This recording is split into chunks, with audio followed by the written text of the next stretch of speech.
नरेंद्र मोदी को चाहने वाले लोगों को खुश होना चाहिए क्योंकि उनका भगवान अब इंसान बन गया है, इसलिए भी। और दूसरी तरफ सबसे बड़ी चीज कि नरेंद्र मोदी अब गोधरा पे बात कर रहे हैं, लेकिन वहां वाहवाही ये ले रहे हैं कि मैं सिंगल इंजन हेलीकॉप्टर से गया। वीआईपीज वीवीआईपीज को सिंगल इंजन पे चलने की अनुमति नहीं होती है। आप जानते हैं अगर कोई एक इंजन अगर फेल है तो दूसरे इंजन को चालू करके आगे बढ़ा जा सकता है, इसलिए एक स्पेशल सुरक्षा होती है उस लिहाज से भी। लेकिन यहाँ पर नरेंद्र मोदी वाहवाही ले रहे हैं। 2.25 घंटे का, लगभग 2 घंटा से ज़्यादा का देर का ये इंटरव्यू है और उस इंटरव्यू में बहुत सारी बातें अपने घर बचपन से लेकर और अभी तक की बातें उन्होंने कही हैं। चलिए, लेकिन इस वक्त इसकी ज़रूरत क्यों पड़ी ये समझना जरूरी है। हमारे साथ अमलेंदु उपाध्याय जी भी जुड़ गए। अमलेंदु जी, आपका स्वागत करता हूं। जरा जल्दी से प्रोफेसर रविकांत जी आपके पास आना चाहता हूं। नरेंद्र मोदी को आज की तारीख में इसकी जरूरत क्यों पड़ गई? क्या कहीं खतरा दिखाई दे रहा है नरेंद्र मोदी को? और दूसरी बात, जो बिहार में बातें चल रही हैं,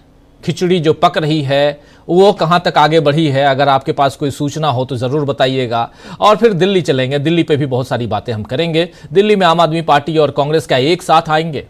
क्या ये चुनाव कांग्रेस और आम आदमी पार्टी साथ मिलकर लड़ेंगे? ये भी एक सवाल है, उस सवाल की तह में भी जाएंगे। लेकिन पहले प्रोफेसर रविकांत जी, नरेंद्र मोदी की बात कर लें।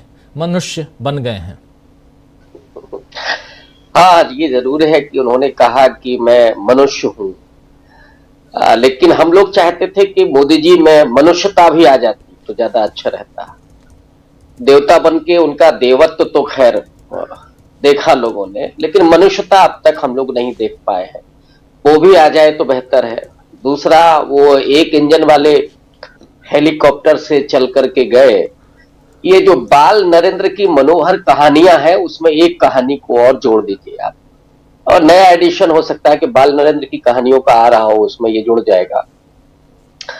लेकिन आपका जो सवाल है कि मोदी जी को ये सब कहने की जरूरत क्यों पड़ी, दरअसल मोदी जी टास्क देते रहते हैं, हमेशा उनको सुर्खियों में रहना है, उनकी चर्चा होती रहे। पॉडकास्ट वो भी किस व्यक्ति को दिया? 26,000 करोड़ के मालिक हैं। इससे भी ज्यादा की संपत्ति हो सकती है, लेकिन 26,000 करोड़ का तो हम लोग ने कहीं पढ़ा है। और वो पॉडकास्ट जिसकी चर्चा हो रही है। लेकिन सवाल ये है कि मोदी जी अचानक ये क्यों बोलने लगे?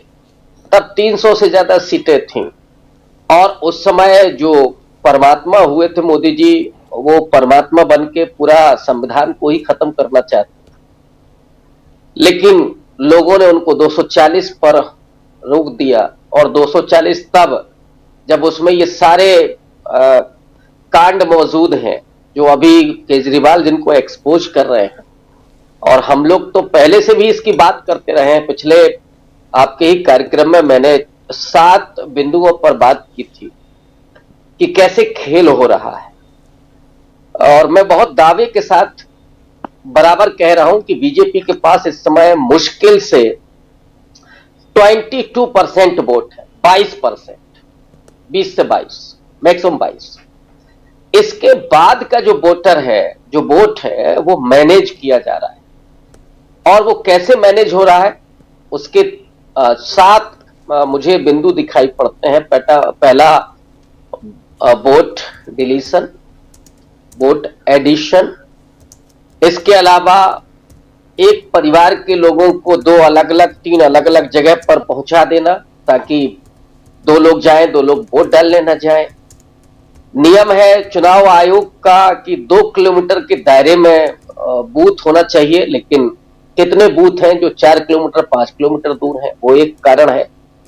फिर जहां पे विपक्षियों को वोट मिलता है वहां पुलिस के जरिए लाठीचार्ज करवाना, वहां मशीन गड़बड़ हो जाना।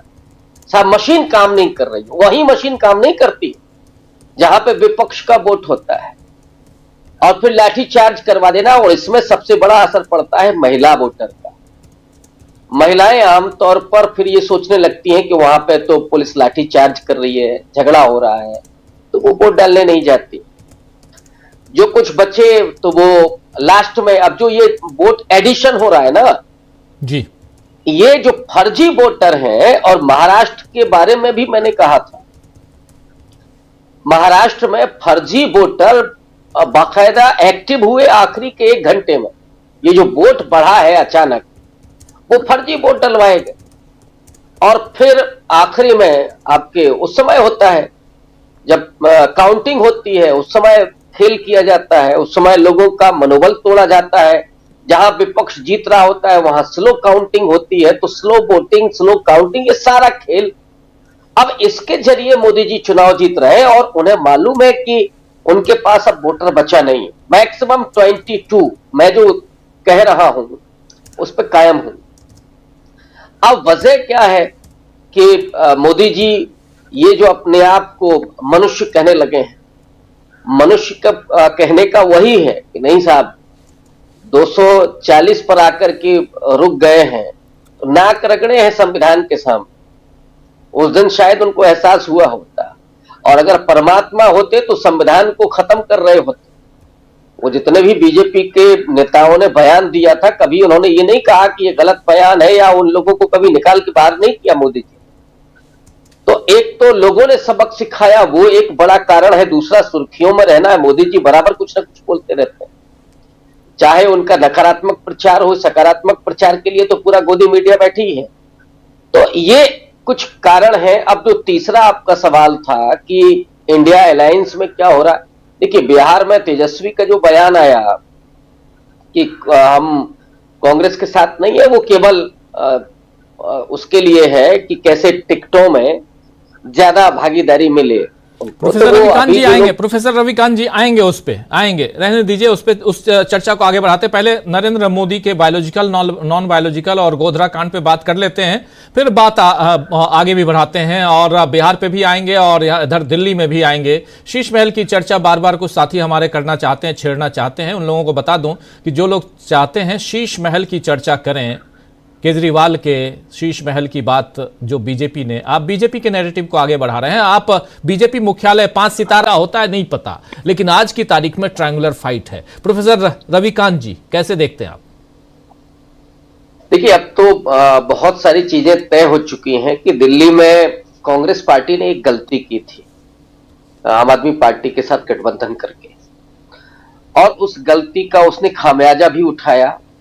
आज आम आदमी पार्टी जहां पहुंच गई उसमें कहीं ना कहीं उस गठजोड़ की भी भूमिका है। लेकिन आम आदमी पार्टी ने कभी भी कांग्रेस के साथ उस तरह का गठबंधन नहीं किया। जैसे गुजरात में जब अवसर था तो आम आदमी पार्टी गठबंधन कर सकती थी, लेकिन उसने नहीं किया। दूसरे जगहों पर भी लगभग वही स्थिति थी, और सबसे पहले इंडिया अलायंस में गठबंधन को चुनौती देने वाली भी आम आदमी पार्टी रही। केजरीवाल की वही पॉलिटिक्स है जो बीजेपी की है, वैचारिक रूप से भी और स्टाइल में भी। कांग्रेस जो पॉलिटिक्स करती रही है, उसकी शैली में, उसकी वैचारिकी में, वो एक मध्यमार्गी पार्टी रही है, और जिसने कभी सेंटर टू लेफ्ट, कभी सेंटर टू राइट, और इस समय वो सेंटर टू अंबेडकर की तरफ जा रही है। ऐसे में जो अभी प्रशांत जी ने कहा और प्रेम कुमार जी ने भी, सबने, कि एक टेस्टिंग की जानी चाहिए, और राहुल गांधी ने उसके लिए रास्ता दे दिया है। और राहुल गांधी ने एजेंडा तो बहुत क्लियर कर दिया है, जिस एजेंडे पर पूरे देश की राजनीति जा रही है। लेकिन मुझे लगता है कि अभी इसमें एक चीज की बेहद कमी है।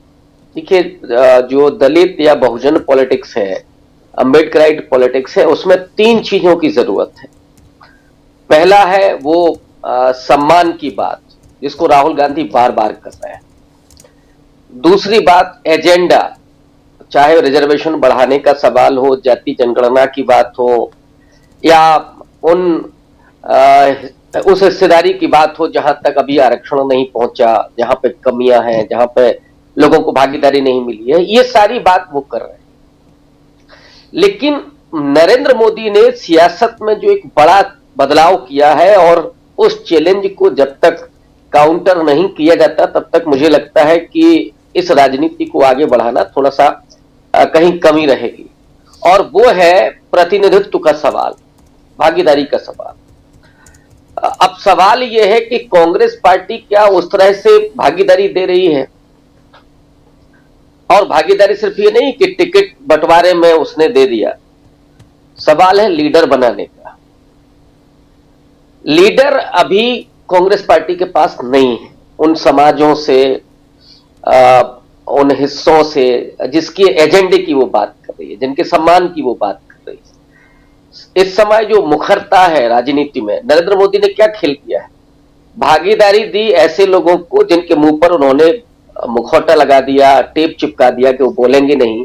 एजेंडा आरएसएस के चलेगा, भागीदारी इनकी चलेगी जी। लेकिन इसमें सबसे ज्यादा जरूरत इसी बात की है, और मुझे लगता है कि जिस दिन राहुल गांधी इस बात को आगे बढ़ाएंगे, समझते तो हैं वो, क्योंकि ये चीजें दिखती हैं, लेकिन जैसे मसलन उत्तर प्रदेश में ही है, उत्तर प्रदेश में कितना भी कांग्रेस पार्टी दावा करे, लेकिन लीडरशिप जहां है वो ये कतई आश्वस्त नहीं करती कि कांग्रेस पार्टी को इतना वोट मिल जाएगा कि वो कुछ सीटें जीत सकती। हाँ, पिछली बार 4% हो सकता है कि 8 से 10% तक जाए, लेकिन वो चुनाव जिताऊ नहीं हो सकता है। तो इस पर भी कांग्रेस पार्टी को और राहुल गांधी को, खास करके उनकी टीम को गौर करना होगा कि भागीदारी और लीडरशिप वो दें, और स्वतंत्र रूप से जो बात हम सब ने कही कि दिल्ली में क्यों नहीं वो अकेले चुनाव लड़ाई। वो जो पार्टी जिसने दिल्ली का कायाकल्प किया, जिसको एक नई पहचान दी, जो दुनिया की तमाम सुंदर राजधानियों में शुमार किया गया दिल्ली को, और आज वो सबसे प्रदूषित राजधानी है। मेट्रो से लेकर के तमाम सुविधाएं, और नेहरू जी के जमाने से बात करिए तो फिर तो बड़ी बड़ी उपलब्धियां दिल्ली को मिली। तो उस पर क्यों अपनी वो दावेदारी नहीं करे, क्यों लोगों को ये ना बताए? 15 साल हो गए, ये बात जरूर है, लेकिन फिर भी शीला दीक्षित का काम, नेहरू जी का काम, इंदिरा गांधी का काम तो ऐसा है जो हमेशा बोलता है। अब उसके लिए आपको चाहिए कि आपके, वो बात अलग है कि कांग्रेस के बहुत सारे प्रवक्ताओं को भी नहीं पता होगा कि कौन सा काम नेहरू जी ने किया था, या इंदिरा गांधी के उसी इमरजेंसी के काल में दलितों और आदिवासियों का सबसे ज्यादा विकास हुआ, सरकारी नौकरियां सबसे ज्यादा मिली, बैकलॉग की भर्तियां पहली बार शुरू हुई, रेलवे में सबसे ज्यादा नौकरियां मिली। तो जिस इमरजेंसी को कलंक माना जाता है, उसका सबसे बड़ा फायदा इन दलितों और आदिवासियों को हुआ, लेकिन वो आप नहीं कह पाते हैं। जमीनें मिली लोगों को जो भूमिहीन थे, वो कौन थे? दलित, पिछड़े, आदिवासी और पसमानदा मुस्लिम, ये लोग थे। तो ये जरूर बताने की जरूरत है कि ये कांग्रेस पार्टी ने किया, और अब जरूरत है कि राहुल गांधी के साथ खड़ा हुआ जाए। जो व्यक्ति हाथरस 2 बार जाता है, जो व्यक्ति धक्के खाता है, उस दलित बेटी के बलात्कार और उसके मौत के बाद उस प्रशासन के जरिए वो धक्के खाता है, अपमान सहता है। और मैं तो बराबर कहता रहा हूं आपके ही शो पर कि राहुल गांधी आज की राजनीति में उस दलित दर्द को महसूस करते हैं, और दलितों ने तो कम से कम उनके साथ अपना दर्द का रिश्ता जोड़ा है, मुसलमानों ने उनके साथ अपना दर्द का रिश्ता, क्योंकि जितनी प्रताड़ना राहुल गांधी को मिली इस दरमियान, उतना भारत की राजनीति में किसी को नहीं, इसके पहले भी नहीं हुआ। इतने मुकदमे, इतने धक्के, और इतना मजाक, इतना बेहुदा और देशद्रोही तक कहा जाना, ये मुझे नहीं लगता है कि किसी भी नेता के साथ हुआ है। तो राहुल गांधी के साथ लोगों को हमदर्दी है, राहुल गांधी के साथ चलना चाहते हैं, लेकिन सवाल वही भागीदारी का आकर के अटक जाता है जब वो ये देखते हैं कि हमारे जिले का जिलाध्यक्ष तो फला है, या हमारे प्रदेश का प्रदेश अध्यक्ष तो फला है, तो फिर उनके पांव ठिठक जाते हैं कि उनको मालूम है कि बीजेपी और इनमें कोई ज्यादा फर्क नहीं है, इसलिए वो रुक जाते हैं। जरूरत इस बात की है, और कांग्रेस को समझने की है, राहुल गांधी को और मल्लिकार्जुन खड़गे जी को, कि ये आश्वस्ति पैदा करें, तो निश्चित रूप से कांग्रेस अकेले उस मोर्चे पर आगे बढ़ सकती है, और सफल भी होगी, इसमें भी कोई दो राय नहीं, क्योंकि उसकी जरूरत लोग महसूस कर रहे हैं। राजीव जी। जी बिल्कुल बिल्कुल, उसकी जरूरत महसूस कर रहे हैं। आखिर कांग्रेस को क्यों अपने दम पे मजबूती के साथ खड़ा होना चाहिए, क्यों कांग्रेस को अपने दम पे चुनाव लड़ना चाहिए, बता रहे थे प्रोफेसर रविकांत जी, और उसमें राहुल